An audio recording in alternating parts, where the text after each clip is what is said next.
اب میں نے یہ تو بتا نہیں سکتا کہ جس انٹرویو کو دینے کے لیے میں ایک رات پہلے سے کراچی آ گیا تھا، مجھے اس انٹرویو کے لیے جانا ہی نصیب نہیں ہو سکا۔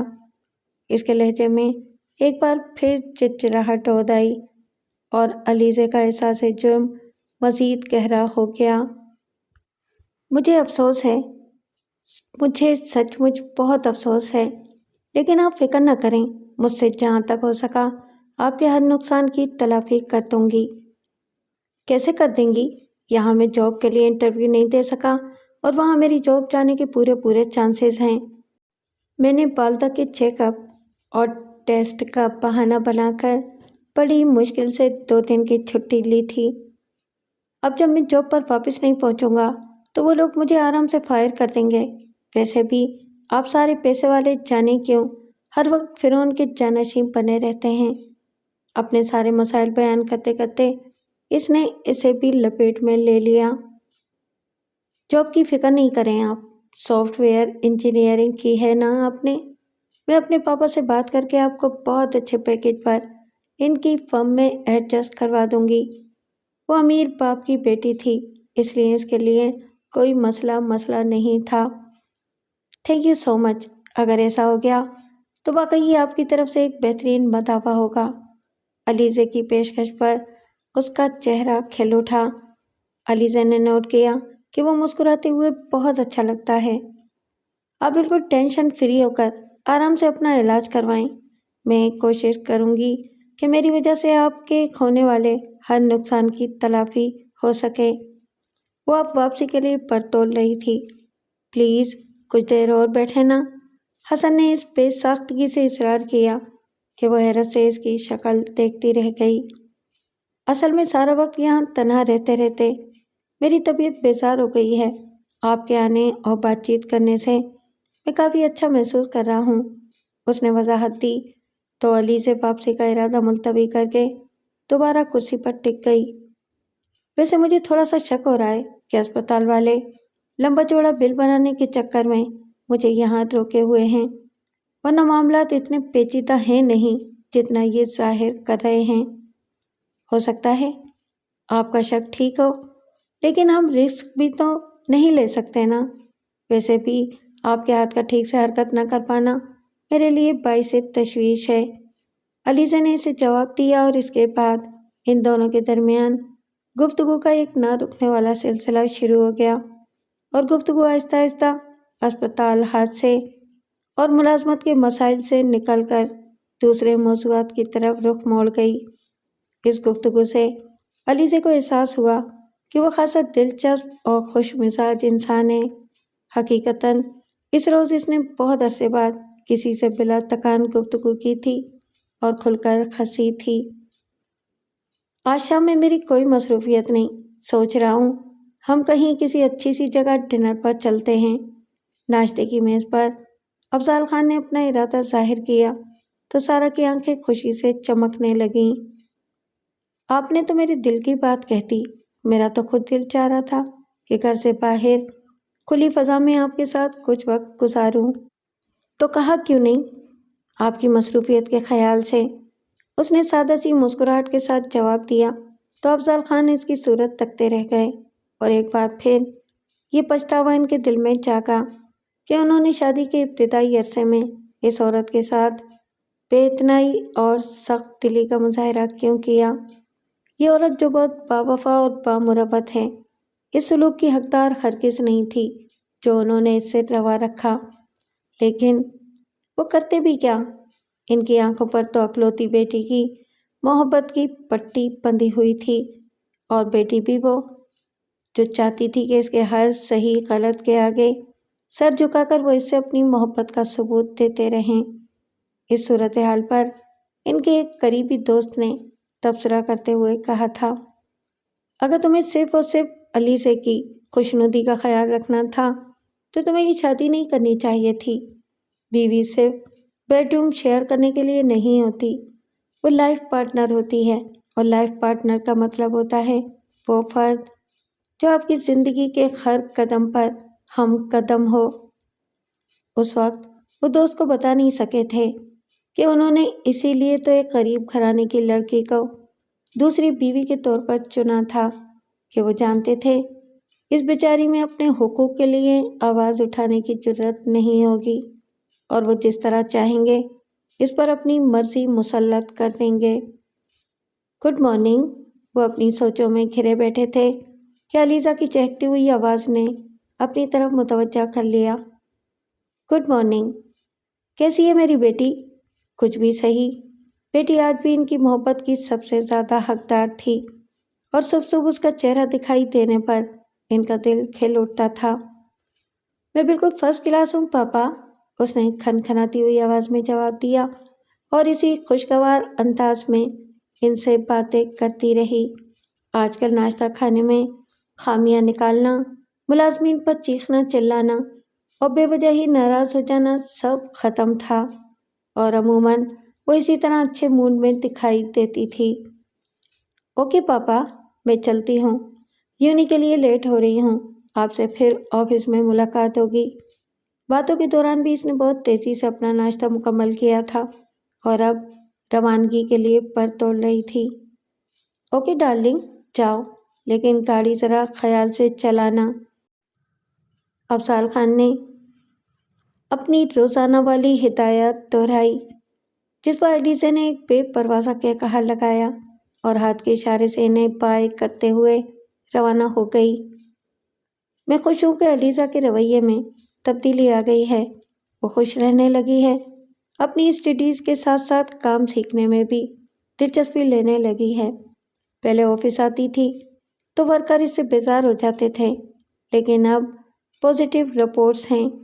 افضال خان جو علیزہ کی موجودگی میں حسب معمول سارا کو بھلا بیٹھے تھے، اس کے جانے کے بعد سارا سے مخاطب ہوئے۔ یعنی وہ ماہر نفسیات بہت اچھی ہے جس سے علیزہ سیشنز لے رہی ہے۔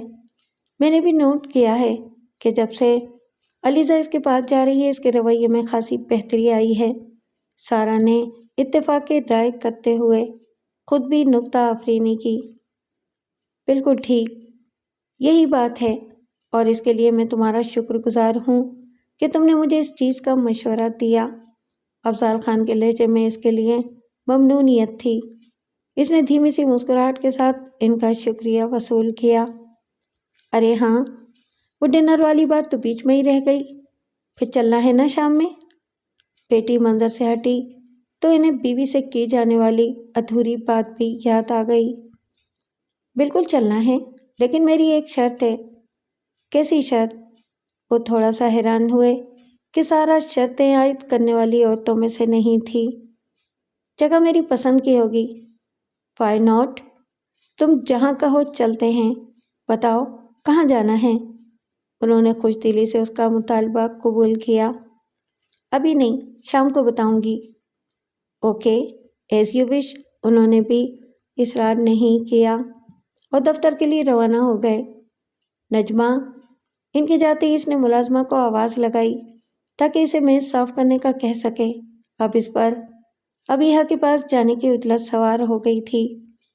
میری بچی میرا انتظار کر رہی ہوگی، میں اسے بہادری کے کتنے بھی سبق پڑھا لوں، لیکن جانتی ہوں کہ اتنا چھوٹا بچہ ماں کے بغیر اکیلا نہیں رہ پاتا۔ ملازمہ کو ضروری ہدایات دے کر وہاں سے ہٹتے ہوئے وہ زیر لب بڑبڑا رہی تھی۔ کچھ دیر پہلے کی پرسکون اور حشاش بشاش عورت اب صرف ایک ماں تھی جس کی آنکھوں میں اپنی اکلوتی بیٹی کے لیے درد ہی درد تھا۔ آج تم بہت حسین لگ رہی ہو سارا۔ ریسٹورانٹ کے خوابناک ماحول میں سارا کے روبرو بیٹھے افضال خان نے میز پر دھرا اس کا نازک سا ہاتھ تھام کر جس جذباتیت اور بے ساختگی سے اظہار کیا، اس پر وہ کھل کر مسکرا دی۔ سچ یہ تھا کہ وہ خود بھی جانتی تھی کہ آج وہ بہت خوبصورت لگ رہی ہے۔ خود کو اتنا خوبصورت دکھانے کے لیے اس نے قصداً بہت اہتمام کیا تھا اور افضال خان کے انداز نے ظاہر کر دیا تھا کہ اس کی محنت ضائع نہیں گئی۔ آپ وائٹ رنگ کی ساڑی پر پرل کا نازک سا سیٹ پہنے اور بالوں کو گردن کی پشت پر ڈھلکتے جوڑے کی شکل میں سمیٹے وہ خوبصورتی نہیں باوقار بھی لگ رہی تھی۔ جوڑے میں اٹکے موتی کے پھول اس خوبصورتی اور وقار کو مزید بڑھا رہے تھے۔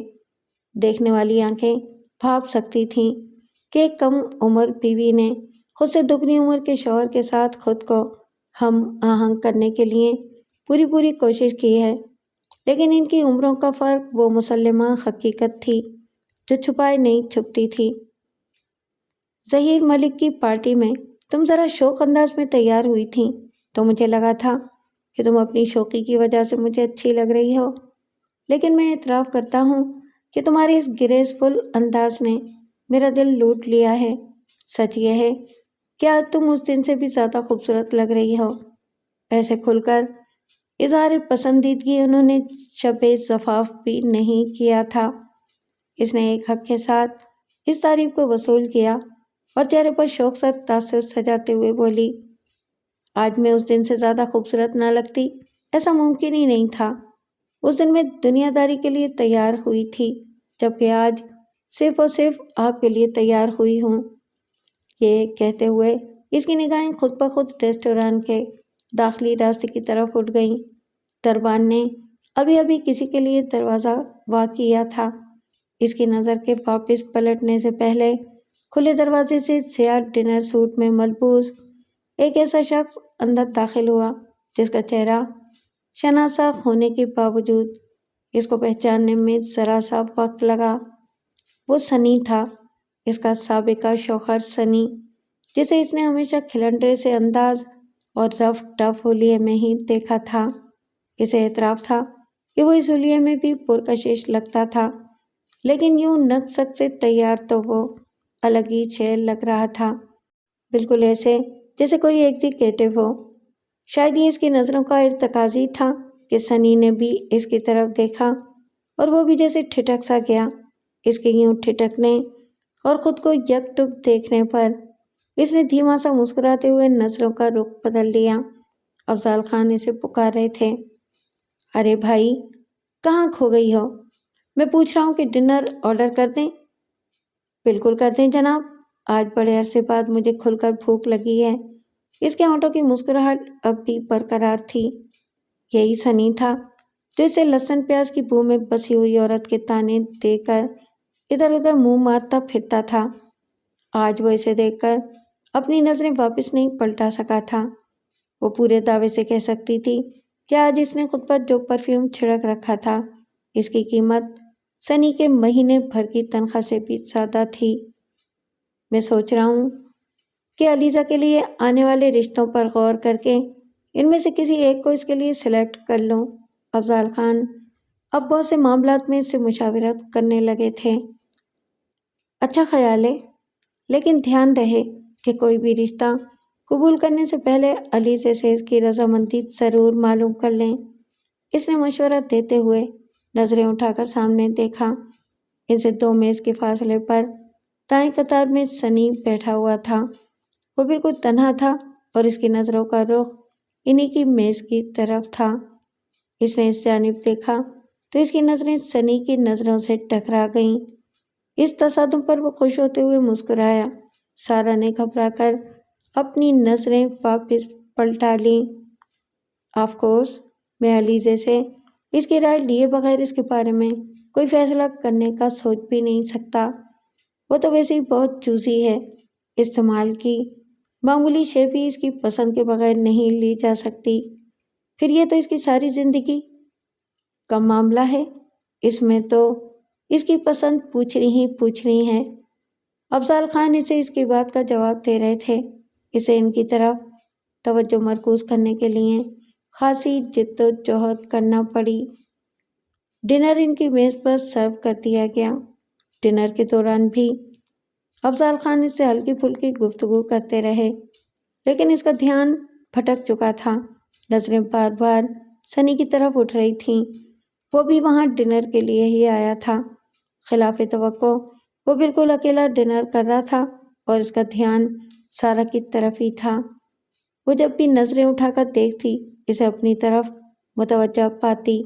ہر بار نظروں کے ٹکراؤ پر وہ دھیمے سے مسکرانا نہیں بھولتا تھا۔ اس کی یہ مسکراہٹ سارا کا دل جلا رہی تھی اور اس کا بس نہیں چل رہا تھا کہ وہ اپنی جگہ سے اٹھ کر سنی کا خوبصورت چہرہ نوچ ڈالے۔ کیا بات ہے؟ تمہارا مون کچھ بدل گیا ہے، دھیان بھٹکا ہوا سا محسوس ہو رہا ہے۔ افضال خان نے اس کے مزاج کی تبدیلی کو محسوس کر لیا۔ بس وہ اچانک کی طبیعت کچھ عجیب سی ہو رہی ہے، گھبراہٹ سی محسوس ہو رہی ہے۔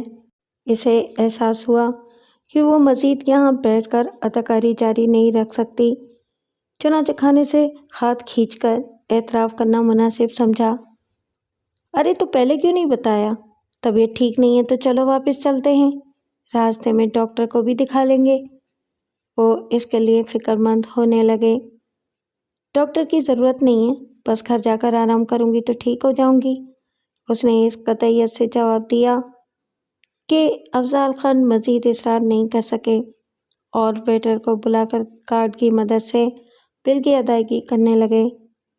واپسی کے لیے افضال خان کے بازو کا سہارا لے کر باہر کی طرف جاتے ہوئے اس نے سنی کی طرف آخری نظر ڈالی تو اس کی آنکھوں سے شرارے برس رہے تھے۔ ابیہا میری جان، اپنی مما سے ناراض نہ ہوا کرو، تم تو میری بہت سمجھدار بیٹی ہو نا۔ تمہیں پتہ ہے تمہاری مما کی بہت ساری مجبوریاں ہیں، تمہاری مما بہت سی اندیکھی زنجیروں میں بندھی ہوئی ہے، اور تمہیں پتہ ہے میری جان کہ تمہاری مما یہ زنجیریں صرف اور صرف تمہاری خاطر توڑنے کے لیے تیار نہیں ہیں۔ اگر میں نے یہ زنجیریں توڑ دیں تو میں تمہارے لیے وہ سب کچھ نہیں کر سکوں گی جو کرنا چاہتی ہوں، اس لیے پلیز اپنی مما سے ناراض نہ ہوا کرو۔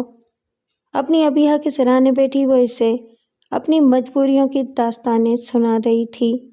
اسے اس بات سے کوئی غرض نہیں تھی کہ اس کی سوئی ہوئی شہزادی اس کی باتیں سن اور سمجھ بھی رہی ہے یا نہیں۔ وہ ابیہا کے سرانے بیٹھ کر اسے یہ ساری باتیں اس لیے نہیں کرتی تھی کہ وہ مطمئن ہو جائے، وہ یہ ساری باتیں اپنے دل کی تسلی کے لیے کرتی تھی۔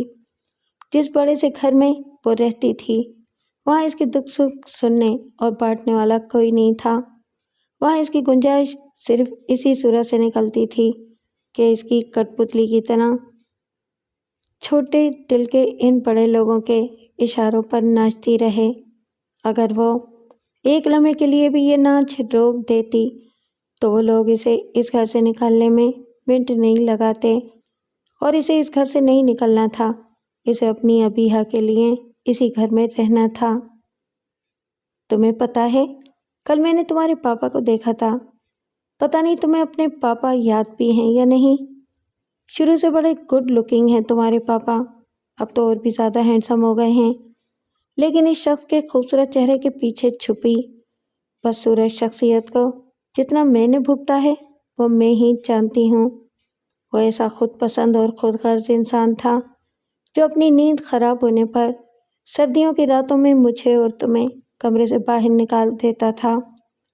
میں نے تمہیں سردی سے بچانے کے لیے کتنی ہی راتیں کچن میں بیٹھ کر جاگتے ہوئے گزاری ہیں، یہ میں ہی جانتی ہوں۔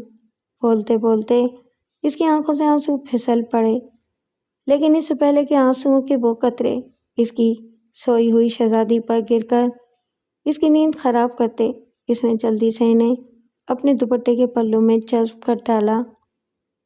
مجھے لگتا تھا کہ اس کے دل میں کہیں نہ کہیں تمہارے لیے پیار ہوگا اور وہ تمہیں کھونے کا درد محسوس کرتا ہوگا، لیکن کل میں نے اس کی آنکھوں میں جو کچھ دیکھا اس نے میری ساری خوش فہمیوں کو مٹا ڈالا۔ وہ ایک باپ کی آنکھیں نہیں تھیں، وہ ایک خود غرض موقع پرست اور مکار شخص کی آنکھیں تھیں۔ اس کے تصور کے پردے پر مسلسل کل ریسٹورانٹ میں نظر آنے والے سابقہ شوہر کا چہرہ لہرا رہا تھا۔ مجھے تمہارے سامنے یہ بات کہتے ہوئے اچھا نہیں لگ رہا، لیکن حقیقت یہی ہے کہ تمہارا باپ گھٹیا خاندان سے تعلق رکھنے والا ایک گھٹیا انسان ہے۔ وہ نفرت کے زہر سے نیل و نیل ہوئی جا رہی تھی۔ یہ زہر اس کے اندر اس بری طرح سرایت کر گیا تھا کہ اسے اندر سے اپنا آپ بہت تھکا ہوا اور نڈھال محسوس ہوتا تھا۔ اس وقت بھی وہ بری طرح نڈھال ہو گئی تھی۔ اپنے نڈھال وجود کو سہارا دینے کے لیے اس نے اپنا رخسار ابیہا کے رخسار سے مس کرنے کی کوشش کی، بس اس کا لمس تھا جو اسے جینے کی ہمت دیتا تھا۔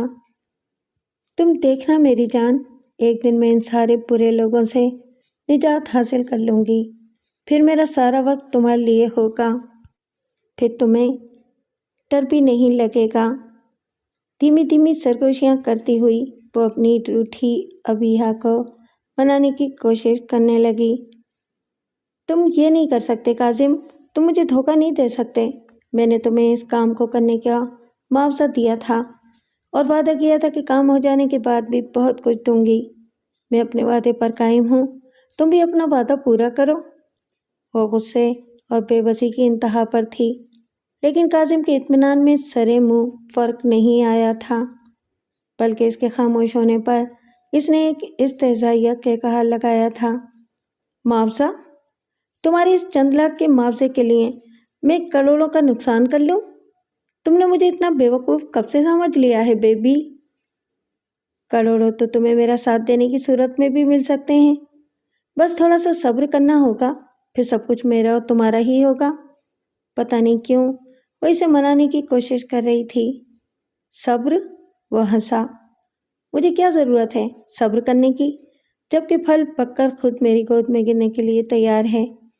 تم نے مجھے بیوقوف سمجھا ہوا ہے کہ میں سیدھے راستے سے ملنے والی دولت کو چھوڑ کر تمہارے بتائے ہوئے پیچیدہ راستے پر چلوں؟ یہ صرف دولت کے حصول کا تو معاملہ نہیں ہے کاظم، یہ اس فرض اور حق کی بھی بات ہے جسے تم کبھی ادا نہیں کر سکے۔ جب پہلے میں نے یہ فضول کام نہیں کیے تو اب کیوں کروں گا؟ وہی اس کی فطری بے نیازی اور بے پرواہی اس کے لہجے سے چھلک رہی تھی۔ تم نے مجھے یقین دلایا تھا، بلکہ وعدہ کیا تھا کہ تم میرا ساتھ دو گے۔ اس کی نظروں میں کاظم کی نم آنکھیں اور اداس چہرہ گھوم رہا تھا۔ سب جھوٹ اور دھوکہ تھا ڈارلنگ۔ اگر میں اس وقت تمہاری بات نہ مانتا تو مجھے امیر ہونے کا یہ سنہری موقع کیسے ملتا؟ تم فکر نہ کرو، میں تمہارے اس احسان کو ہمیشہ یاد رکھوں گا۔ میرے گھر اور دل میں تمہاری جگہ ہمیشہ موجود رہے گی، بلکہ کبھی کبھی موقع لگا کر تمہارے ساتھ رات۔ شٹ اپ جد، شٹ اپ، مزید بکواس کی تو مجھ سے برا کوئی نہیں ہوگا۔ اس نے کاظم کو اس کی بات مکمل نہیں کرنے دی اور زور سے چلائی۔ حقیقتاً اس کا بس نہیں چل رہا تھا، اگر وہ اس کے سامنے ہوتا تو اس کا منہ نوچ لیتی۔ فی الحال وہ صرف اپنے بال نوچ سکتی تھی۔ گلدان میں تازہ پھول لگا دیے ہیں نجمہ؟ جی بیوی، میں نے خود اپنی نگرانی میں مالی بابا سے گلدستہ تیار کروا کر گلدان میں سجایا ہے۔ نجمہ نے تفصیل سے اپنی کارگزاری بیان کی۔ ٹھیک ہے، خیال رکھنا کہ کہیں کوئی کمی نہ رہے۔ مہمان بہت خاص ہیں، انہیں خود کو دیے گئے پروٹوکول سے اس بات کا احساس بھی ہونا چاہیے کہ یہاں انہیں خاص سمجھا جا رہا ہے۔ وہ نظر غائر ایک ایک چیز کا جائزہ لیتی سارا نجمہ کو ہدایت بھی دیتی جا رہی تھی۔ فکر نہ کریں بیوی، میں سب سمجھتی ہوں، آپ کو شکایت کا موقع نہیں ملے گا۔ نجمہ عرصے سے اس گھر میں ملازم تھی اور گھر کے مکینوں کی ایک ایک ادا کو سمجھتی تھی۔ علیزہ کے انداز و اطوار اور سارا کی فکر مندی کو دیکھ کر اس نے اندازہ لگا لیا تھا کہ آنے والے مہمانوں کی نوعیت کیا ہے۔ کھانا تو ریڈی ہے نا؟ میرے بتائے ہوئے مینیو میں سے کوئی چیز رہ تو نہیں گئی؟ سارا کو اپنا مکمل اطمینان درکار تھا۔ سب تیار ہے بیوی، صرف کباب اور فرائیڈ چکن کو ٹیبل پر ڈنر سرو کرنے سے 5 منٹ پہلے فرائی کیا جائے گا۔ میں نے اس سلسلے میں جمیلہ کو تاکید کر دی ہے، وہ یہ دونوں چیزیں وقت پر تیار کر دے گی۔ اپنی ہیلپر لڑکی کا حوالہ دیتے ہوئے نجمہ نے بڑے تحمل سے اسے تسلی دینے کا سلسلہ جاری رکھا۔ جمیلہ سے یہ کام لینے کے بجائے تم خود ہی کرنا۔ پچھلی بار اس نے چکن کو اتنا زیادہ فرائی کر دیا تھا کہ جلی جلی سی محسوس ہو رہی تھی۔ اب بھی ایسا کوئی کارنامہ انجام دے بیٹھی تو مہمانوں کے سامنے سبکی ہوگی۔ اس نے فوراً ہی نکتہ اٹھایا۔ ٹھیک ہے بیوی، اگر آپ کہتی ہیں تو میں خود ہی یہ کام کر لوں گی۔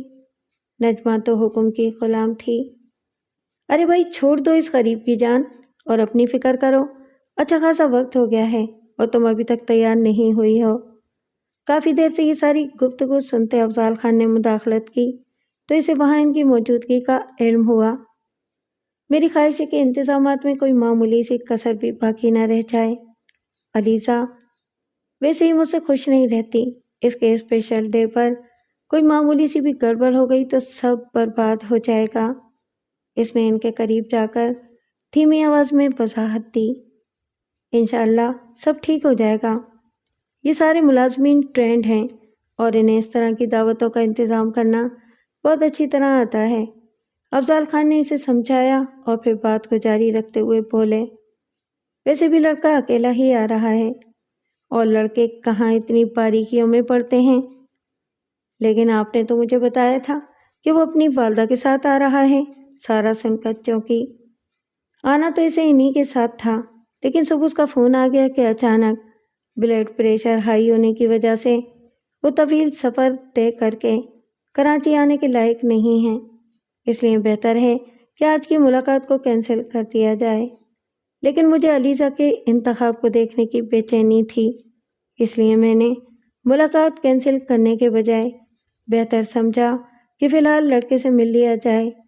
ہمیں اصل غرض تو لڑکے سے ہی ہے، اماں وغیرہ سے ملنا تو بس فارمیلٹی ہی ہے۔ چلیں یہ بھی ٹھیک ہے، وہ بھلا کیا اعتراض کرتی۔ میں جا کر تیار ہوتی ہوں۔ وہ اپنے کمرے کی طرف چلی گئی۔ کمرے سے مول ایک ڈریسنگ روم میں اس کا لباس اور میچنگ جیولری وغیرہ تیار رکھے تھے۔ اس نے اطمینان سے شاور لیا اور بڑے اہتمام سے سفید رنگ کا وہ لباس زیب تن کیا جو لڑکی کی سوتیلی ہی صحیح ماں کی حیثیت سے اس موقع کے لیے اسے مناسب لگا تھا۔ یہ اور بات کہ قیمتی لباس کے ساتھ پہنے گئے نازک سے وائٹ گولڈ کے ٹاپس اور چین اس کی کلاس ظاہر کر رہے تھے اور ساتھ ہی اسے اپنے جوان ہونے کا ایڈوانٹیج بھی حاصل تھا۔ واہ بھائی، تم تو غضب ڈھا رہی ہو۔ وہ تیار ہو کر کمرے میں آئی تو کرسی پر بیٹھے افضال خان نے اسے سراہا۔ آج کل وہ یہ کام خاصی فراغ دلی سے کرنے لگے تھے۔ اوور تو نہیں لگ رہا نا؟ اس نے فکر مندی سے پوچھا۔ ایسا میں نے کب کہا؟ لباس، جیولری اور بہت ہی لائٹ سے میک اپ میں سے کچھ بھی ایسا نہیں تھا جسے وہ اوور قرار دے سکتے۔ یہ تو اس کی کم عمری اور قدرتی خوبصورتی تھی جس نے ان کی ذرا سی توجہ پا کر لشکارے مارنے شروع کر دیے تھے۔ وہ علیزہ سے بس 2-3 برس ہی تو بڑی تھی۔ نہیں، بس میں تھوڑی سی کنفیوز ہوں کہ کیسے علیزہ کی ماں دکھائی دوں۔ اس نے اپنا مسئلہ بتایا۔ اسی وقت انٹرکام بجنے لگا۔ یہ نجمہ تھی جو مہمان کی اطلاع دے رہی تھی۔ پلیز آپ جلدی سے جا کر مہمان کا استقبال کیجیے، میں ذرا بال سمیٹ کر آتی ہوں۔ ہونے والے داماد کے سامنے یہ زلفیں لہراتے ہوئے آنا کچھ مناسب نہیں لگ رہا۔ اس نے افضال خان کو باہر بھیجا اور خود انٹرکام پر نجمہ سے رابطہ کیا۔ سب ریڈی ہے نجمہ؟ جی بی بی، میں بس کباب وغیرہ فرائی کرنے کی تیاری کرنے لگی ہوں۔ ابھی تھوڑی دیر رک جاؤ، جب میں کہوں تب کرنا۔ فی الحال جوس سرو کر دو اور یہ دیکھو کہ علیزہ بی بھی تیار ہو گئی ہیں یا نہیں۔ وہ تو ڈرائنگ روم میں ہیں جی۔ نجمہ کی دی ہوئی اطلاع پر اس نے ایک ہنکارا بھرا اور سکون سے اپنے بالوں کو سمیٹنے لگی۔ اسے معلوم تھا کہ خاص مہمان کو باپ بیٹی کی طرف سے بھرپور پروٹوکول دیا جا رہا ہوگا۔ ایسے میں اس کی انٹری تھوڑی تاخیر سے ہی ہوتی تو بہتر تھا۔ کم از کم مہمان اس عرصے میں فریش جوس ہی پی لیتا۔ السلام علیکم، معذرت چاہتی ہوں، مجھے تھوڑی سی تاخیر۔ 10-12 منٹ کے وقفے سے وہ ڈرائنگ روم میں داخل ہوئی تو اس کے لبوں پر معذرتی کلمات تھے، لیکن پھر وہ یکدم ساکت ہو گئی۔ اس کے چہرے پر حیرانی اور پریشانی کے تاثرات اتنے نمایاں تھے کہ ڈرائنگ روم میں موجود ہر فرد نے انہیں محسوس کیا، یہاں تک کہ بہت تیاری سے آنے والا مہمان بھی اپنے ہاتھ میں موجود جوس کا گلاس میز پر رکھ کر سٹ پٹائے ہوئے انداز میں اپنی جگہ سے کھڑا ہو گیا۔ کیا بات ہے سارا، کیا تم انہیں جانتی ہو؟ آخر کار افضال خان کو سوال کرنا پڑا۔ بہت اچھی طرح سے، اس نے گویا خود کو سنبھالا، پھر ایک ایک لفظ کو چباتے ہوئے شعلہ بال لہجے میں بولی۔ محترم میرے سابقہ شوہر اور ابیہا کے والد آن جناب کاظم حسن عرف سنی ہیں، جو میری زندگی برباد کرنے کے بعد اب شاید علیزہ کو دھوکہ دینے کی کوشش کر رہے ہیں۔ اس نے وہ دھماکہ کر دیا جسے کرنے کے لیے آج کا یہ اسٹیج سجایا تھا۔ تم نے میرے ساتھ اچھا نہیں کیا سارا، میں تمہیں تمہاری اس حرکت کا مزہ چکھا کر رہوں گا۔ موقع پر دم دبا کر بھاگ جانے والا کاظم حسن اب اس پر غرا رہا تھا۔ اچھا، تم نے بھی میرے ساتھ نہیں کیا تھا؟ لالچ میں آ کر میرے ساتھ کی ہوئی ڈیل توڑ دی؟ یہ بھی نہ سوچا کہ مجھے تمہارے اس عمل سے کتنی تکلیف ہوگی؟ وہ ظاہر نہیں کرنا چاہتی تھی، پھر بھی اس کے لہجے میں نمی آ گئی تھی۔ یہ ایموشنل بلیک میلنگ تم نے اپنی ماں سے سیکھی ہے۔ اس نے بھی اسی طرح میری ماں کو بیوقوف بنا کر تمہیں میرے سر منڈ دیا تھا، اور اب تم چاہتی تھی کہ وہی غلطی میں خود بھی دہراؤں؟ وہ اس کے لہجے سے متاثر ہوئے بنا اپنے نقصان کا رونا رو رہا تھا۔ نہ دہراؤ غلطی، لیکن اس سب کو بھی بھول جاؤ جس کو حاصل کرنے کی خواہش میں تم نے ایک باپ کی غیرت اور جذبات کو سلٹ ڈالا تھا۔ ویسے تمہیں اپنے لالچ کا انعام خوب ملا، تھوڑی کے چکر میں ادھوری سے بھی چلے گئے۔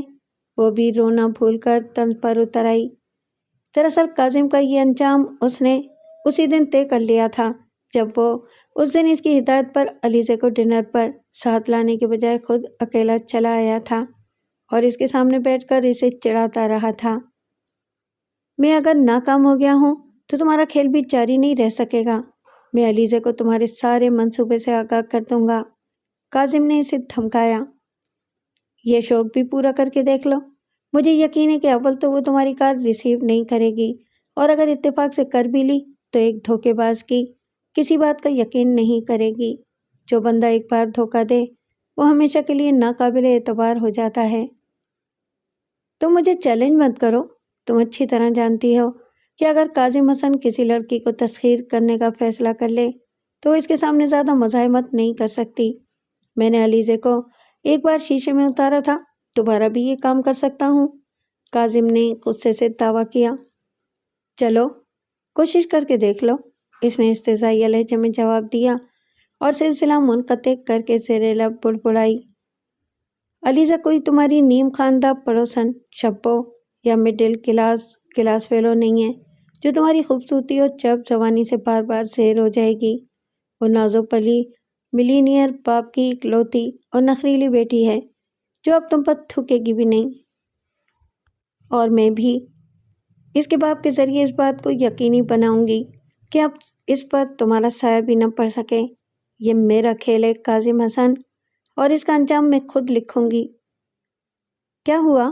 ایسے کیوں بیٹھے ہیں؟ وہ سارے کام نمٹا کر خوابگاہ میں واپس آئی تو افضال خان کو سر پکڑے بیٹھے دیکھ کر فکر مندی سے بولی، علیزہ کے بارے میں سوچ سوچ کر سر میں درد ہو گیا ہے۔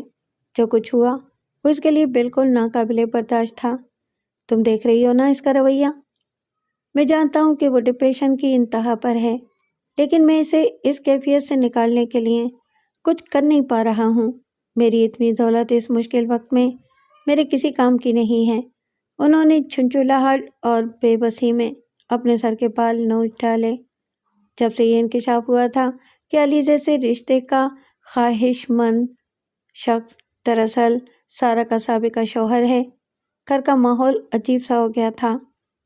اس واقعے کے بعد سے علیزہ ایک بار بھی کمرے سے باہر نہیں نکلی تھی۔ سارا کے حکم پر ملازمہ اس کے لیے ناشتہ اور کھانا اس کے کمرے میں پہنچا دیتی تھی، لیکن عموماً یہ چیزیں جو کی توں واپس آ جاتی تھیں۔ بعض اوقات ملازمہ کو بے نقط سننا بھی پڑتی تھیں۔ آج تو حد ہی ہو گئی تھی۔ آفس سے آنے کے بعد افضال خان نے بہت سا وقت اس کے کمرے میں گزارا تھا، لیکن اس نے ان کی چند ایک باتوں کا جواب دینے کے سوا کوئی کلام نہیں کیا تھا، یہاں تک کہ وہ ان کے بے حد اصرار پر کھانے کے لیے کمرے سے باہر بھی نہیں آئی تھی۔ آئی ایم سوری، مجھے اندازہ ہے کہ یہ علیزہ کے لیے بہت بڑا صدمہ ہے، لیکن ایک دھوکے باز اور لالچی شخص کے فریب کا شکار ہو کر زندگی برباد کر لینے کے مقابلے میں یہ وقتی تکلیف برداشت کر لینا کہیں بہتر ہے۔ اس نے ان کی دلجوئی کرتے ہوئے بھی صاف گوئی کا مظاہرہ کیا۔ تم بالکل ٹھیک کہہ رہی ہو، لیکن اس عمر میں یہ باتیں کہاں سمجھ میں آتی ہیں؟ اور پھر علیزہ کو تو تم جانتی ہی ہو کہ کتنی ضدی لڑکی ہے۔ اپنی مرضی کے خلاف کچھ سہنا اس کے بس کی بات ہی نہیں ہے۔ وہ اب تک اپنی پیشانی مسل رہے تھے۔ ہاں، میں اسے اچھی طرح جانتی ہوں۔ وہ صرف ضدی ہی نہیں، ایک نہایت خود غرض، خود پسند اور بد لحاظ لڑکی ہے جسے ساری دنیا میں اپنے سوا کچھ دکھائی ہی نہیں دیتا۔ افضل خان کی بات کے جواب میں اس نے اپنے دل میں یہ سب سوچا ضرور، لیکن زبان سے اظہار کرنے کے بجائے لگاوٹ سے بولی، آپ آرام سے لیٹ جائیں، میں آپ کا سر دبا دیتی ہوں۔ وہ شاید خود بھی ضرورت محسوس کر رہا تھا، اس لیے اس کے کہنے پر بچوں چرا عمل کیا۔ میرا خیال ہے کہ میں علیزہ کی سائیکٹرسٹ سے اس کے لیے اپائنٹمنٹ لے لیتی ہوں۔ اس وقت اسے اپنی مینٹل ہیلتھ کے لیے ہیلپ کی ضرورت ہے۔ اگر اسے اس کیفیت سے نکالا نہیں گیا تو وہ خدا نخواستہ خود کو نقصان پہنچا سکتی ہے۔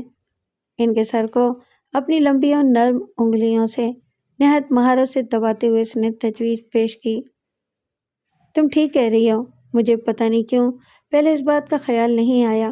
انہوں نے فوراً اس کی تجویز قبول کر لی، لیکن علیزہ کو ڈاکٹر کے پاس لے جانے کی ذمہ داری آپ کو ادا کرنی ہوگی۔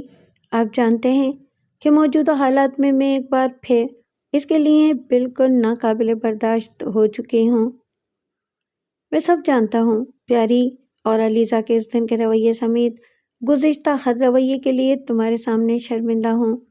انہوں نے اپنی پیشانی پر متحرک اس کے ہاتھ کو اپنے ہاتھ میں لے کر دبایا اور ندامت سے بولے، اس دن کاظم کے وہاں سے چلے جانے کے بعد علیزہ نے بہت تماشا لگایا تھا۔ سارا کو کوسنے کے ساتھ ساتھ وہ ہر خاطائی چیز اٹھا کر اس پر پھینکتی رہی تھی۔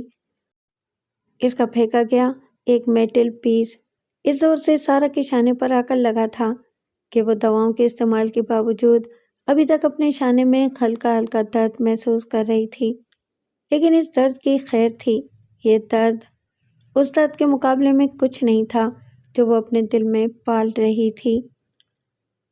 تم ڈاکٹر سے اپائنٹمنٹ لے کر فوراً آگاہ کر دینا تاکہ میں اپنی سیکرٹری کو بتا سکوں اور وہ ان اوقات میں میری کوئی میٹنگ وغیرہ شیڈول نہ کرے۔ افضل خان جس فکر کو ساتھ لے کر سوئے تھے، ناشتے کی میز پر بھی وہی فکر ان کے سر پر سوار تھی۔ بیٹیاں کتنی پیاری ہیں نا، کاش کسی نے میرے لیے بھی یہ بات سمجھی ہوتی اور جانا ہوتا کہ میری بیاہ کی زندگی میں میری کیا اہمیت ہے۔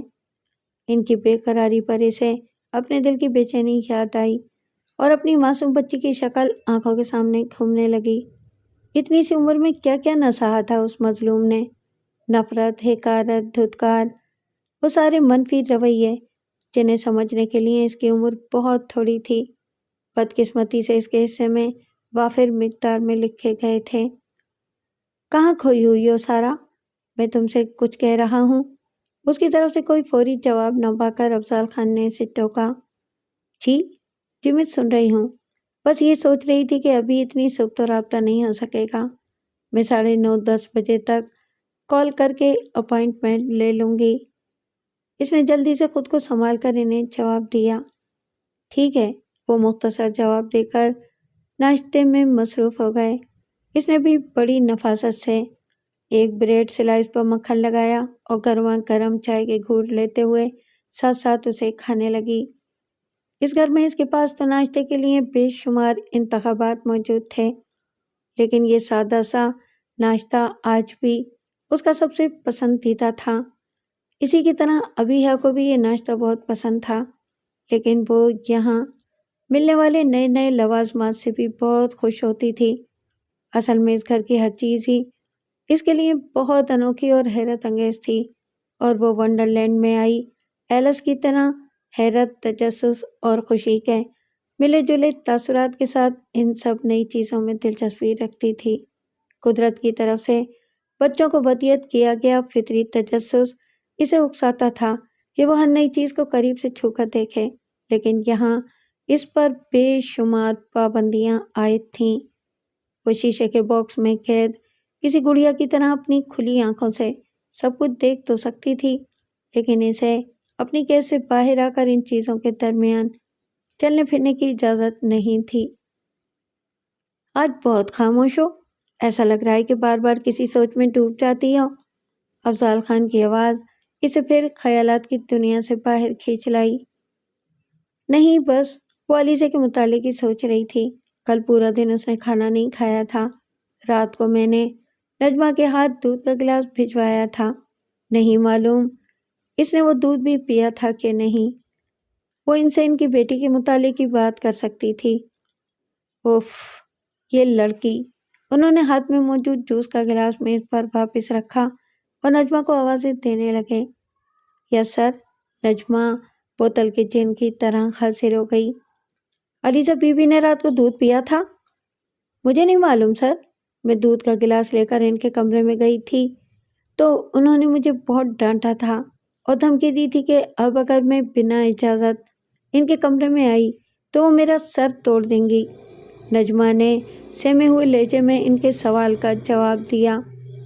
اوکے، تم جاؤ، میں خود دیکھتا ہوں۔ وہ ناشتہ ادھورا چھوڑ کر بیٹی کی خبر گیری کے لیے اٹھ گئے۔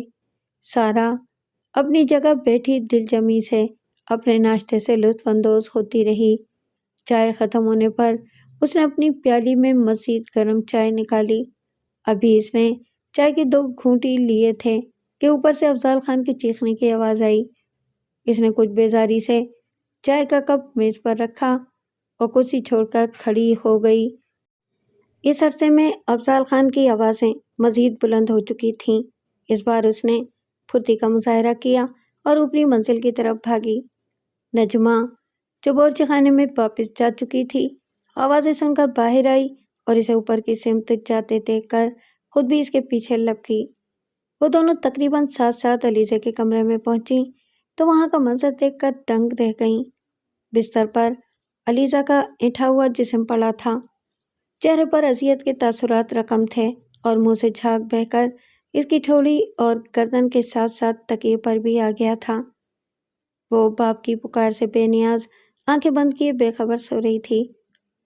اسے دیکھو سارا، دیکھو اسے کیا ہوا ہے، پلیز کسی ڈاکٹر کو کال کرو، بلکہ ایمبولینس بلواؤ، ہم اسے ہسپتال لے کر چلتے ہیں۔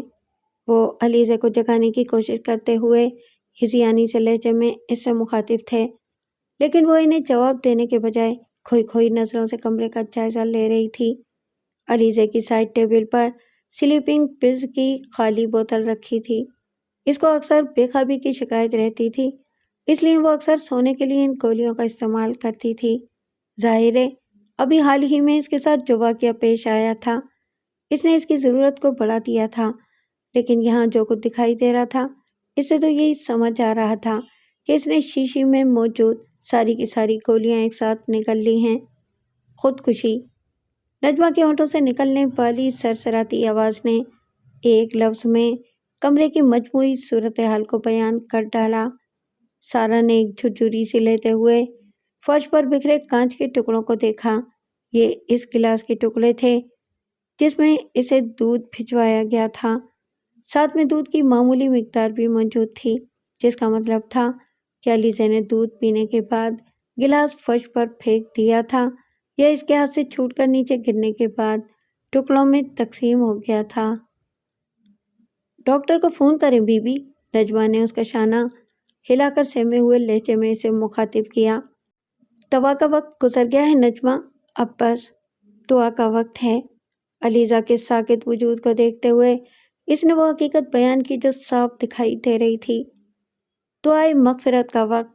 اس کی بڑبڑاہٹ اتنی دھیمی تھی کہ نجمہ کو سنائی نہ دی، لیکن وہ از خود فیصلہ کرتے ہوئے باہر کی طرف بھاگی تاکہ گھر کے دیگر ملازمین کو بھی کھونے والے واقعے کی خبر دی جا سکے۔ جب یہ خبر نکلی تو جنگل کی آگ کی طرح خرسو پھیل گئی۔ معروف صنعت کار افضل خان کی اکلوتی بیٹی علیزہ خان نے محبت میں ناکامی کے باعث خودکشی کر لی۔ یہ وہ خبر تھی جو صرف گلی محلوں میں رہنے والی عام نیم خواندہ عورتیں ہی دانتوں میں انگلیاں داب کر نہیں سنتی، بلکہ جس میں اعلیٰ طبقے کی خواتین بھی بھرپور دلچسپی لیتی ہیں، پھر گھر کے ملازمین کے ذریعے باہر نکلنے والی باتیں۔ علیزہ ہمیشہ سے مینٹلی انسٹیبل تھی، اسے والدین کی غیر معمولی محبت نے ایب نارمل بنا رکھا تھا۔ وہ ماں کی موت کے صدمے سے نہیں سنبھلی، اسے باپ کی دوسری شادی نے ڈسٹرب کر رکھا تھا۔ وہ اتنی جنونی تھی کہ اپنی سوتیلی ماں کی بیٹی پر تشدد سے بھی گریز نہیں کرتی تھی۔ وہ کسی راہ چلتے شخص سے محبت کر بیٹھی تھی جسے افضال خان نے داماد بنانے سے انکار کر دیا تھا۔ سنا ہے اس کا ماہر نفسیات سے علاج بھی چل رہا تھا۔ اسی ڈاکٹر نے اسے نیند کی گولیاں لکھ کر دی تھیں جو اس نے ایک ساتھ کھا کر اپنی زندگی کا خاتمہ کر لیا۔ ٹکڑوں ٹکڑوں میں نکلنے والی بے شمار باتیں تھیں جنہوں نے لوگوں کے سامنے ایک مکمل خاکہ بنا دیا تھا۔ پولیس نے بھی اسی بنیاد پر اپنی رپورٹ تیار کی اور کارروائی مکمل کر کے معاملہ نمٹا دیا تھا۔ افضال خان کو اس پر کوئی اعتراض بھی نہیں تھا۔ حقیقتاً وہ اعتراض تو کیا کچھ بھی کرنے کے قابل نہیں رہے تھے۔ میت کے کل انتظامات سنبھالنے کے لیے سارا کو ہی ہمت دکھانا پڑی تھی۔ افضال خان تو بس بالکل خاموش اور جھکے کندھوں کے ساتھ بیٹی کو اس کی آخری آرام گاہ تک ہی پہنچانے کا فریضہ انجام دے سکے تھے۔ انہیں دیکھ کر ہر شخص کو اندازہ ہو رہا تھا کہ اولاد، وہ بھی اکلوتی اولاد کے جنازے کو کندھا دینا کتنا بھاری ہوتا ہے۔ علیزہ کو قبرستان پہنچانے کے بعد انہوں نے دنیا داری کا کوئی بھی مزید تقاضا نبھانے سے صاف انکار کر دیا تھا اور اپنی خوابگاہ میں بند ہو گئے تھے جہاں صرف سارا کو داخلے کی اجازت تھی۔ سو گئے ہیں افضال صاحب؟ وہ تعزیت کے لیے آنے والوں کو نمٹا کر خوابگاہ میں آئی تو وہاں چھائی ویرانی، خاموشی اور نیم تاریکی نے اسے قبرستان کی یاد دلا دی۔ وہ جانتی تھی آسائشات سے پورے اس کمرے میں آرام دہ بستر پر لیٹا شخص در حقیقت کانٹوں پر لیٹا ہوا ہے، اور سوال ہی پیدا نہیں ہوتا کہ آج کی رات اس شخص کو نیند آ جائے۔ بس بات برائے بات ایک سوال کیا تھا، میں کیسے سو سکتا ہوں سارا؟ مجھے ایسا لگ رہا ہے کہ کوئی میرے دل کو ٹکڑوں میں تقسیم کر رہا ہے۔ آج افضال خان کے لہجے کا سارا روب و دبدبا غائب ہو گیا تھا اور اس کی جگہ بے بسی اور درد نے لے لی تھی۔ یہ میڈیسن لے لیجئے، آپ کو آرام آ جائے گا۔ وہ ٹیبل لیمپ روشن کر کے دراز میں سے دواؤں کے پتے نکالنے لگی۔ بظاہر اس وقت وہ دکھی شوہر کی غم گساری کے لیے ان کے ساتھ موجود تھی، لیکن اس کے لہجے کا سپاٹ پن اس تاثر کو مکمل ہونے نہیں دے رہا تھا۔ دنیا میں ایسی کون سی دوا ہے جو ایک باپ کو اس کی اولاد کی موت کی تکلیف سے نجات دلا سکے؟ انہوں نے ایک آسی بھری لیکن اس کی سہارت دینے پر بستر پر اٹھ بیٹھے۔ کوشش کرنے میں کیا حرج ہے؟ اس نے عجیب سے لہجے میں کہتے ہوئے ایک کے بعد ایک کئی گولیاں نکال کر ان کی ہتھیلی پر رکھ دیں اور ساتھ ہی پانی کا گلاس بھی تھمایا۔ انہوں نے بغیر کوئی سوال کیے ساری گولیاں ایک ساتھ پھینک کر پانی کا گلاس ہونٹوں سے لگا لیا۔ بلڈ پریشر اور ڈپریشن کے عارضے کی دوائیں لینا ویسے ان کے معمول میں شامل تھا۔ ان دواؤں کے ساتھ مزید کون کون سی دوائیں کس مقدار میں شامل کی گئی تھیں انہوں نے جاننے کی زحمت ہی نہیں کی تھی۔ کاش ان دواؤں کو کھانے سے اتنی گہری نیند آ جائے کہ میں رگوں کو کاٹ ڈالنے والے اس درد سے تھوڑی دیر کے لیے نجات حاصل کر سکوں۔ بیٹیوں کے موت کے درد اتنی آسانی سے جان نہیں چھوڑتے افضال صاحب۔ اس کی استہزائیہ ہنسی نے انہیں اپنی موجودہ کیفیت میں بھی چونکا دیا۔ پھر گویا کوئی بھولا بسرا واقعہ یاد آیا۔ آئی ایم سوری سارا، میں بھول گیا تھا کہ تم نے بھی تو بیٹی کو کھونے کا درد سہا ہے۔ میں نے اسے اپنی آنکھوں کے سامنے قتل ہوتے دیکھا تھا افضال صاحب۔ اس کے الفاظ نہیں کوئی بم تھا جو سیدھا افضال خان کی سماعتوں پر جا کر پھٹا تھا۔ یہ تم کیا کہہ رہی ہو؟ اپنے دل کی بے ترتیب ہوتی دھڑکنوں کو نظر انداز کرتے ہوئے انہوں نے ہکلاتے ہوئے لہجے میں حیرت کا اظہار کیا۔ چھوٹی سی بچی تھی جس نے دنیا میں بہت کم خوشیاں اور نعمتیں دیکھی تھیں، لیکن فطرت اسے ہر نئی اور خوبصورت شے کی طرف لپکنے پر مجبور کرتی تھی۔ اتنی سی بچی اپنی ماں کی مجبوریاں کہاں سمجھ پاتی تھی کہ ماں کیوں اسے نعمتیں بھرے اتنے بڑے گھر سے کاٹ کر صرف ایک کمرے تک محدود رکھتی ہے۔ وہ تو بس اپنے فطری تجسس کی تسکین کے لیے موقع پا کر نکل جاتی تھی۔ اس دن بھی ایسا ہی ہوا تھا۔ میں اسے سوتا چھوڑ کر نہانے کے لیے گئی تھی اور وہ دیوار کی طرف دیکھتی اس انداز میں بول رہی تھی جیسے دیوار پر کوئی فلم چل رہی ہو۔ ادھر افضال خان آنکھیں پھاڑے اسے یوں دیکھ رہے تھے جیسے پہلی بات دیکھ رہے ہوں۔ مجھے نہیں پتا چلا کہ کب ابیحا کمرے سے باہر نکلی اور ادھر ادھر کھیلنے لگی۔ بس میں نے تو کچھ ٹوٹنے کا ہلکا سا چھناکا اور علیزہ کی غضبناک آوازیں ہی سنی تھیں، اور گھبراہٹ میں جلدی جلدی باہر نکلی تھی تو سیڑھیوں کے آخری سرے پر خون میں لت پت پڑی اپنی بچی کو دیکھ کر ایسے ہی دل تھام کر رہ گئی تھی جیسے آج آپ اپنا دل تھام کر بیٹھے ہیں۔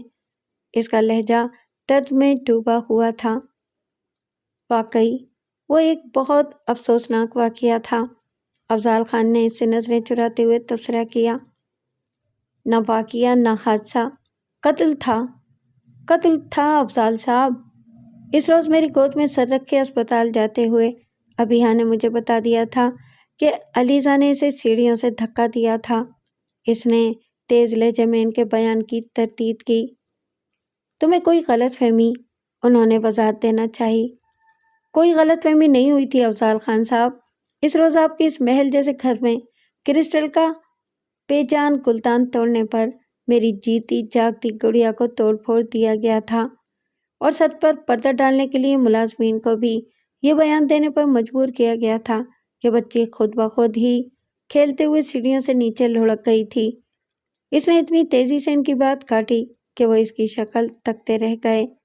ویسے بھی لمحہ بلمحہ بڑھتی ہوئی دل کی دھڑکن انہیں مسلسل بے چین کر رہی تھی۔ آپ کیا سمجھتے ہیں، اگر اس دن قدرت ابیہا کو اصلیت بتانے کی مہلت نہ دیتی تو کیا تب بھی مجھ سے سچ چھپ جاتا؟ ہرگز نہیں۔ میں اچھی طرح جانتی تھی کہ آپ کی جنونی بیٹی مجھ سمیت میری بیٹی سے کتنی نفرت کرتی ہے۔ وہ پہلے بھی ابیہا پر کئی بار ہاتھ اٹھا چکی تھی۔ اس روز بھی اس نے اسے سیڑھیوں سے دھکا دیا تھا۔ اس کا لہجہ خاصا بلند ہو چکا تھا، لیکن تسلی تھی کہ گھر کے اس sound proof master bed room سے کوئی آواز باہر نہیں جا سکتی تھی۔ کون سا موقع ہے یہ ان باتوں کو دہرانے کا سارا؟ دیکھو، میری طبیعت خراب ہو رہی ہے۔ انہوں نے موضوع سے پہلو تہی کرتے ہوئے اسے اپنی بگڑتی طبیعت کی طرف متوجہ کرنے کی کوشش کی۔ آج ہی تو موقع ہے افضال خان صاحب۔ آج کی تاریخ کو میں نے یوم حساب کے طور پر مقرر کیا ہے۔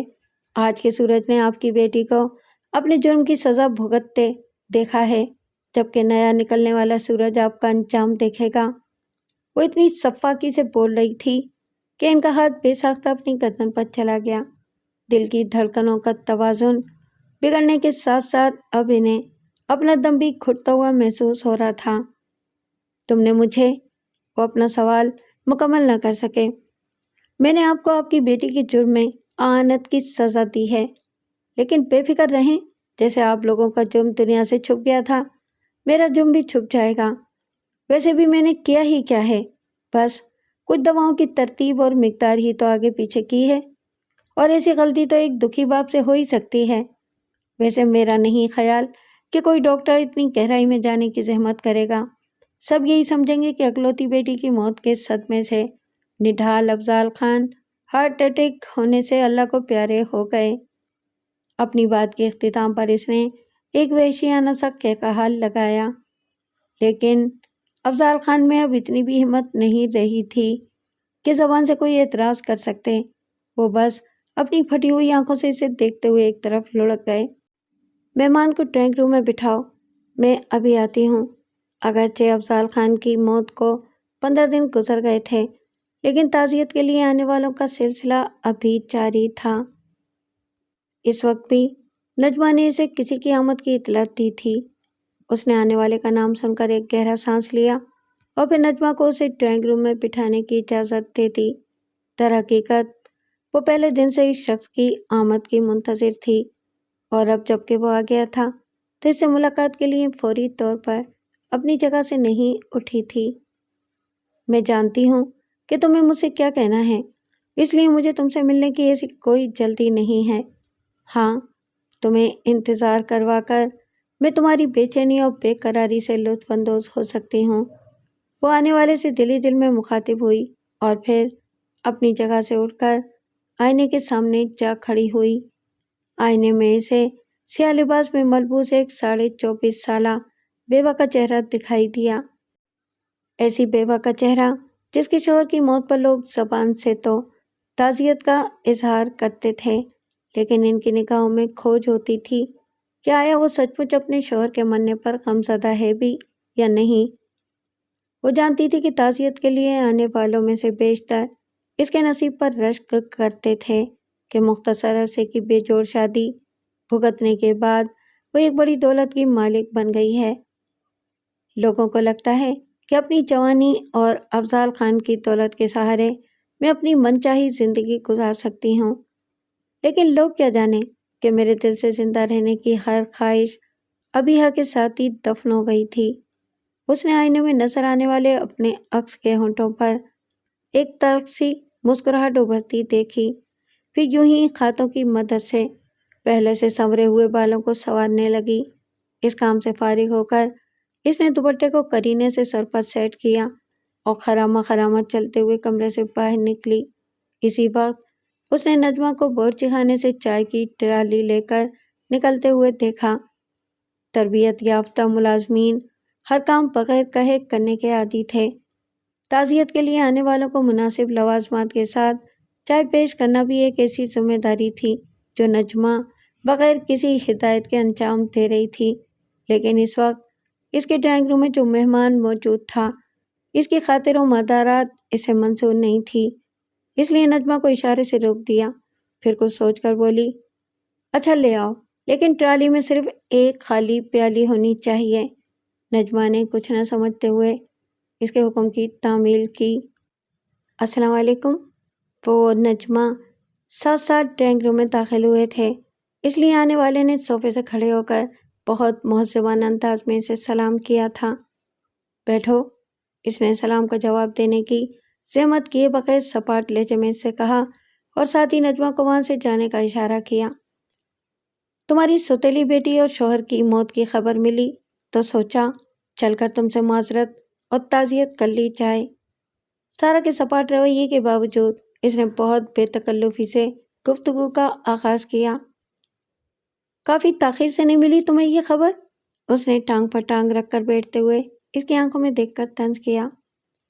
کاظم حسن جس کی خبر رکھنا چاہے اسے اس کی خبریں ملنے میں کبھی دیر نہیں لگتی۔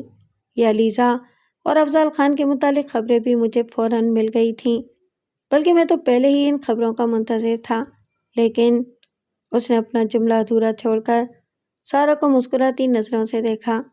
سارا نے جواباً اسے کوئی رد عمل نہیں دیا اور ہاتھ بڑھا کر ٹرالی اپنی طرف کھینچی۔ میں 2 چمچ چائے لوں گا۔ وہ کیتلی سے پیالی میں چائے انڈیل رہی تھی کہ وہ جھٹ بول پڑا، زندگی بڑی تلخ شے کا نام ہے کاظم حسن، اور میں اس کے تلخ ذائقے کی اتنی عادی ہو گئی ہوں کہ چائے بھی پھیکی پیتی ہوں۔ اس نے ٹھہرے ہوئے لہجے میں اسے جواب دیا اور بہت اطمینان سے بھاپ اڑاتی چائے کا ایک گھونٹ بھرا۔ اس کا انداز محسوس کر کے کاظم کے چہرے پر ایک رنگ سا دوڑ گیا، لیکن پھر تیزی سے خود پر قابو پا لیا اور طنز سے بولا، 5 انگلیاں گھی میں اور سر کڑھائی میں رکھ کر بھی ایسی باتیں کر رہی ہو؟ کیونکہ میں جانتی ہوں کہ جلد یا بدیر انسان پر وہ رات آ جاتی ہے جو اسے قبر میں گزارنا ہوتی ہے۔ سارا نے دو بدو جواب دیا، فی الحال تو تم دوسروں کو قبر میں پہنچا رہی ہو۔ وہ اب بھی طنز سے باز نہ آیا۔ لوگوں کو ان کے اعمال قبر میں پہنچاتے ہیں، اس نے سنجیدگی سے جواب دیا۔ چھوڑو یار، مرنے مرانے اور قبر شبر کی باتیں، اتنی بڑی دولت کی مالک بن گئی ہو، سب کچھ بھلا کر جینے کی باتیں کرو۔ کاظم نے یکدم ہی اپنا لہجہ بدل لیا اور اتنی اپنائیت اور بے تکلفی سے بولا جیسے ان کے درمیان بہت دوستی ہو۔ صرف پیسے کے سہارے کون جی سکتا ہے؟ جینے کے لیے کسی کا ساتھ چاہیے ہوتا ہے۔ دھیرے سے چائے کا گھونٹ بھرتے ہوئے اس نے اداسی سے جواب دیا، میں ہوں نا، میں دوں گا تمہارا ساتھ۔ وہ جلدی سے بولا، تمہارا کیا بھروسہ، تم تو بیچ راستے میں ہاتھ چھوڑ دینے کے عادی ہو۔ ماضی میں جو ہوا اسے بھول جاؤ، اب آئندہ کبھی ایسا نہیں ہوگا۔ اگر میں یہ رسک لینا پسند نہ کروں، سارا نے اسے سوالیہ نظروں سے دیکھا، تو میں پولیس کے پاس چلا جاؤں گا۔ بے شک تم نے بہت صفائی سے سارا گیم کھیلا ہے اور خود کو شک سے محفوظ رکھا ہے، لیکن میں پولیس کو دوسرے زاویے سے سوچنے پر مجبور کر دوں گا۔ آس پاس ایسے لوگ تلاش کرنا مشکل نہیں ہے جو جانتے ہیں کہ میں اور علیزہ آپس میں شادی کرنا چاہتے تھے، لیکن صرف اور صرف تمہاری وجہ سے شادی نہیں ہو سکی۔ میں پولیس کو یہ بیان بھی دے سکتا ہوں کہ تم اپنی بیٹی کی موت کا انتقام لینے کے لیے میرے ذریعے علیزہ کو جذباتی نقصان پہنچانا چاہتی تھیں، لیکن جب میں نے تمہارا ساتھ نہیں دیا تو تم نے خود سے اپنا کھیل کھیل ڈالا۔ میں تم پر علیزہ کے قتل کا الزام ثابت نہ بھی کر سکا تو اتنا تو ضرور ہوگا کہ مشکوک افراد کی لسٹ میں نام آ جانے سے افضال خان کی جائیداد تمہارے نام منتقل نہ ہو سکے گی۔ وہ بہت مکاری سے اسے اس کی پوزیشن پاور کروا رہا تھا۔ مجھے سوچنے کے لیے تھوڑا سا وقت چاہیے۔ سارا نے چائے کی خالی پیالی واپس ٹرالی میں رکھی اور سنجیدگی سے بولی، مجھے کوئی اعتراض نہیں، ویسے بھی ہمیں تمہاری عدت ختم ہونے کا تو انتظار کرنا ہی پڑے گا۔ وہ بڑا خوش فہم تھا۔ سارا نے اس بار زبان سے کچھ نہیں کہا اور محض سر ہلا کر رہ گئی۔ گزرے وقت کی ساری تلخیاں بھلا دو سارا، میں وعدہ کرتا ہوں کہ اس بار میرا ساتھ تمہارے لیے خوشیاں ہی خوشیاں لے کر آئے گا۔ وہ جاتے جاتے اس کے ہاتھ میں وعدے کی ڈور تھما گیا۔ کیا آپ نے اچھی طرح سوچ سمجھ کر یہ فیصلہ کیا ہے مسز خان؟ اس کے سامنے بیٹھے وکیل نے حیرت سے سوال کیا۔ بالکل وکیل صاحب، اس اتنے بڑے گھر میں تنہا رہتے ہوئے میرے پاس سوائے سوچنے کے بھلا کام ہی کیا تھا کہ میں اتنا بڑا فیصلہ سوچے سمجھے بنا کر ڈالتی۔ میں نے بہت سوچ سمجھ کر فیصلہ کیا ہے۔ پھر بھی میرا مشورہ ہے کہ آپ ایک بار پھر اس معاملے پر غور کر لیں، بلکہ چاہیں تو کسی مخلص دوست یا رشتہ دار سے بھی رائے لے لیں۔ ابھی آپ جذباتیت کا شکار ہیں اور اس کیفیت میں انسان اکثر اپنا نقصان کر لیتا ہے۔ وکیل بہت خلوص سے اسے سمجھا رہا تھا۔ آپ کی اتنی فکر مندی کے لیے شکریہ وکیل صاحب۔ اپنے حساب سے آپ بالکل ٹھیک سوچ رہے ہیں، لیکن کچھ حساب کتاب میں نے بھی لگایا ہے، اس لیے میں جانتی ہوں کہ جو کچھ میں کر رہی ہوں وہ بالکل ٹھیک ہے۔ میری خواہش ہے کہ مزید وقت ضائع کیے بغیر آپ جلد سے جلد یہ کام مکمل کر لیں تاکہ میں بھی فری آف مائنڈ ہو کر آزادی سے اپنی زندگی سے متعلق دوسرے فیصلے کر سکوں۔ وہ اپنے فیصلے پر قائم تھی۔ جیسے آپ کی مرضی۔ میں نے تو افضال خان کے ساتھ پرانے تعلقات کے باعث آپ کو ایک مخلصانہ مشورہ دیا تھا۔ آپ کو منظور نہیں تو پھر جیسا آپ نے کہا ہے ویسے ہی ہوگا۔ اس کا اٹل انداز دیکھ کر وکیل نے خطیات ڈال دیے۔ بہت شکریہ۔ سارا نے وکیل کو احترام کے ساتھ رخصت کیا اور پھر خود سوچوں میں گم ہو گئی۔ سست روی سے صحیح وقت بالآخر گزر گیا تھا۔ افضال خان صاحب کی بیوہ کی حیثیت سے عدت کی مدت پوری کرنے کے بعد وہ اب آزاد تھی کہ کاظم یا پھر جس کے ساتھ چاہے زندگی کا نیا سفر شروع کر سکے۔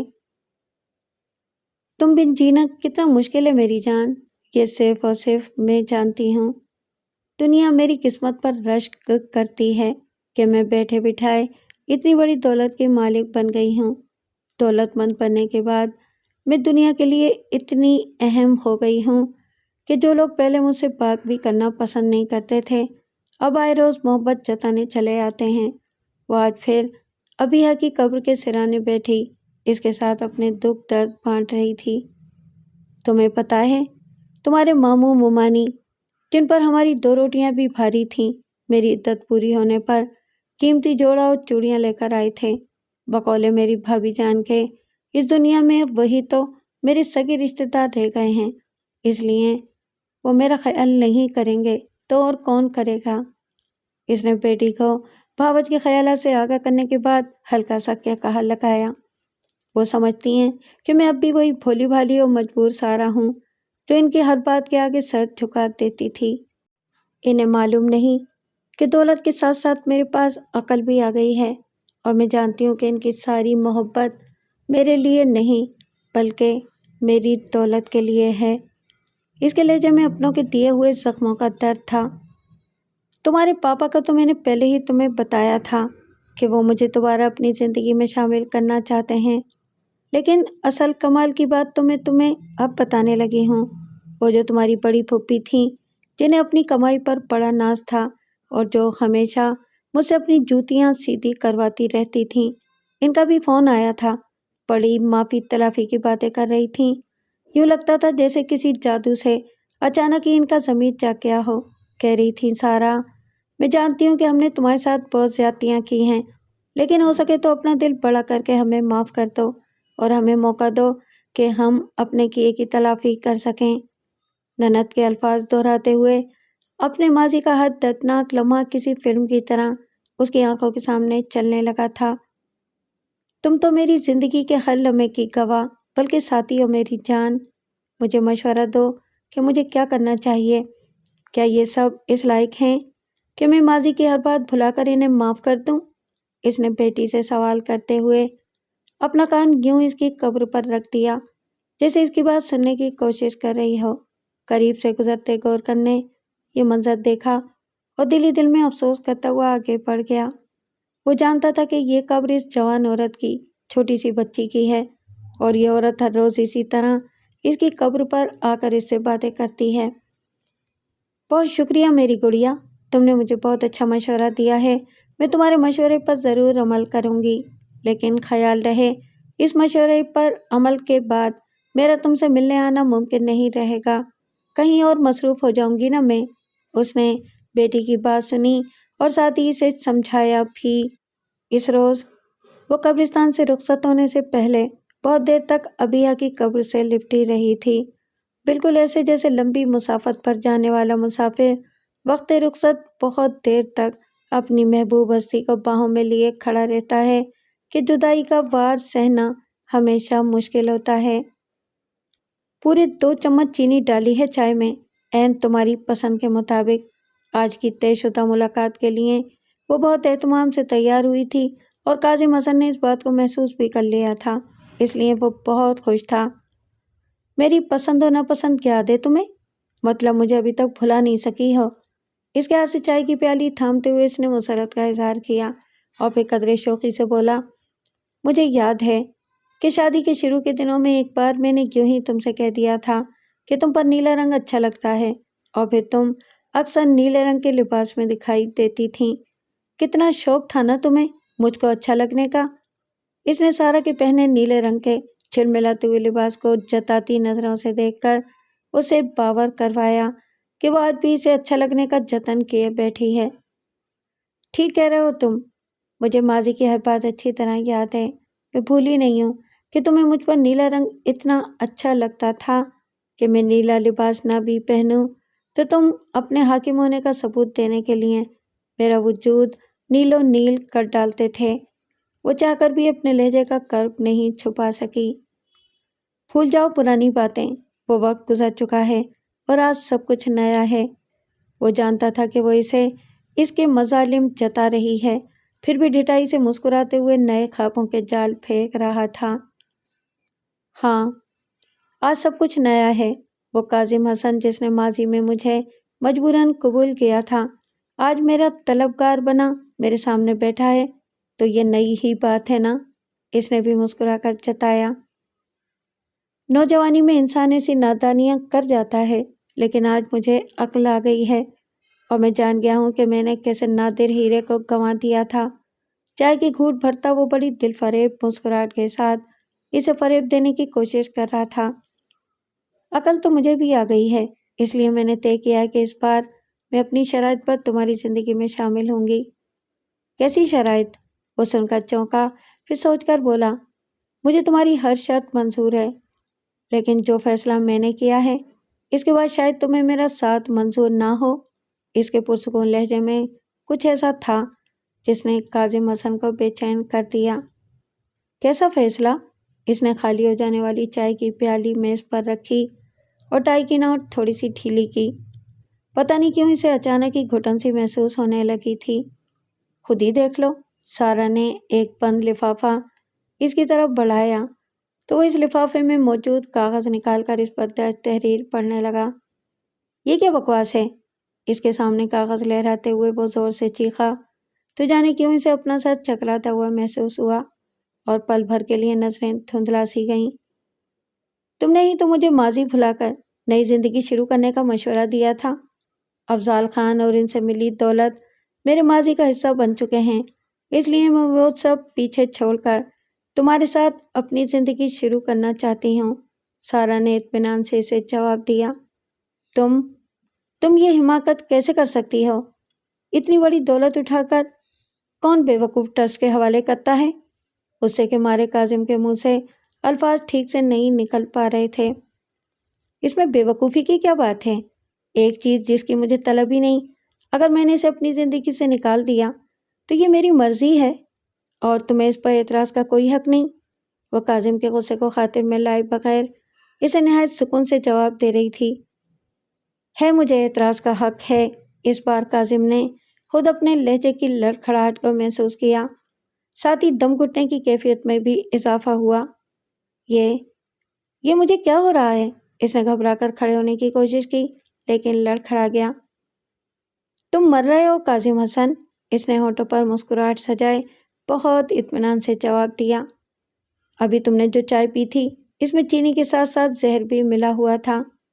نہیں، وہ چیخا، تم میرے ساتھ ایسا نہیں کر سکتی۔ بے یقینی سی بے یقینی تھی۔ میں اپنی بیٹی کے قاتلوں میں سے کسی ایک کو بھی معاف نہیں کر سکتی۔ اس کے لہجے میں نفرت کا زہر تھا۔ لیکن میں نے اسے قتل نہیں کیا۔ کاظم کو بولنے میں دشواری پیش آ رہی تھی۔ قاتلوں کی فہرست میں تمہارا نام سب سے اوپر لکھا ہے کاظم حسن۔ وہ اپنی جگہ سے کھڑی ہو گئی۔ اگر میری بیاہ کو اپنے باپ کے گھر میں محبت اور تحفظ ملتا، اگر تم نے اسے اس کی ماں سمیت در بدر نہ کر دیا ہوتا تو یہ نوبت ہی کیوں آتی کہ وہ سنگ دل لوگوں کی نفرت سہنے کے لیے یہاں اس گھر میں آتی؟ اس کے لہجے میں وہ ساری اذیت اتر آئی جو اس نے اپنی بیٹی کی دردناک موت پر محسوس کی تھی۔ پلیز پلیز سارا، مجھے معاف کر دو، مجھے اسپتال لے جاؤ۔ کاظم کے جسم سے بے تحاشا پسینہ بہہ رہا تھا۔ وہ کئی بار اپنی جگہ سے اٹھنے کی کوشش میں ناکام ہو چکا تھا اور اب اس کے منہ سے ہلکی سی خون کی لکیر بھی بہہ کر باہر آ رہی تھی۔ اس بے بسی کی کیفیت میں اس کے پاس سارا کے سامنے گڑ گڑانے کے سوا کوئی چارہ نہیں تھا۔ اگرچہ وہ ڈھنگ سے بول نہیں پا رہا تھا، پھر بھی اس کے سامنے گڑ گڑا رہا تھا۔ معافی اور توبہ کا وقت گزر گیا کاظم حسن، آج یوم الحساب ہے اور تمہیں اپنے جرم کی سزا بھگتنا ہی ہوگی۔ اس کے لہجے میں جو سنگ دلی تھی، اسے محسوس کر کے کاظم حسن نے مایوسی سے آنکھیں بند کر لیں۔ انسپکٹر حیرت سے اپنے سامنے بیٹھی اس حسین اور امیر عورت کو دیکھ رہا تھا جو اس کے سامنے 3 افراد کے قتل کا اعتراف کرنے کے بعد یوں بے نیازی سے بیٹھی تھی جیسے اپنے حصے کی ہر ذمہ داری سے فارغ ہو چکی ہو۔ کیا میں آپ سے اس اعتراف کی وجہ پوچھ سکتا ہوں؟ میرا مطلب ہے کہ پہلے 2 قتل کا تو ویسے بھی کسی کو معلوم نہیں تھا، تیسرا بھی آپ چھپا سکتی تھیں۔ دولت بہت سے ناممکنات کو ممکن کر دیتی ہے، پھر آپ کیوں یہاں آئیں؟ آخرکار حیرت سوال میں ڈھل کر اس کے ہونٹوں پر آئی۔ 2 وجوہات کی بنا پر، اس نے ٹھہرے ہوئے لہجے میں جواب دیا۔ میرے پاس زندہ رہنے کی واحد وجہ میری بیٹی تھی، وہ نہیں رہی تو میرے لیے اس دنیا میں رہنے کی کوئی وجہ بھی نہیں رہی۔ اس کی موت کے بعد سے آج تک میں صرف اس وجہ سے زندہ رہی ہوں کہ اس کے قاتلوں کو ان کے انجام تک پہنچا سکوں۔ وہ بولتے بولتے کہیں گم سی ہو گئی۔ اور دوسری وجہ؟ انسپکٹر نے اسے مزید بولنے پر اکسایا۔ دوسری وجہ یہ ہے کہ میں آج بھی انسانی خون کی حرمت پر یقین رکھتی ہوں۔ میں جانتی ہوں کہ 3 انسانوں سے ان کی زندگی چھین کر میں نے اس حرمت کو پامال کیا ہے، چنانچہ اپنے آپ کو مجرم تسلیم کر کے اس جرم کی سزا بھگتنے کے لیے حاضر ہو گئی ہوں۔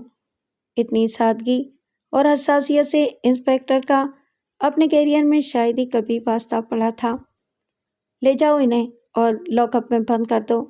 قلم کو قلم دان میں رکھتے ہوئے اس نے بہت بھاری دل سے سارا کی پشت پر کھڑی لیڈی کانسٹیبل سے کہا تو سارا از خود ہی اپنی جگہ سے اٹھ کھڑی ہوئی۔ کمرے سے باہر نکلنے سے پہلے اس کی نظر کھلی کھڑکی سے دکھائی دیتے واحد جگمگاتے ستارے پر پڑی۔ اسے یوں لگا کہ اس کی ابیحا اسے دیکھ کر مسکرا رہی ہے۔ الوداع میری جان، ایک ذرا سا انتظار کرو، بہت جلد تمہاری ماں تمہارے ساتھ ہوگی۔ وہ زیر لب کیا بڑبڑائی انسپکٹر سن نہیں سکا، لیکن اس نے وہ اطمینان بھری مسکراہٹ ضرور دیکھی جو اس نے سلاخوں کے پیچھے جاتے کسی مجرم کے ہونٹوں پر نہیں دیکھی تھی۔ وہ سوچ میں پڑ گیا، یہ عورت مجرم ہے بھی یا نہیں، یا پھر اصل میں یہ معاشرہ مجرم ہے جو کسی کمزور کو جینے کی اجازت نہیں دیتا۔ اور رد عمل میں ایسے سانحات جنم لیتے ہیں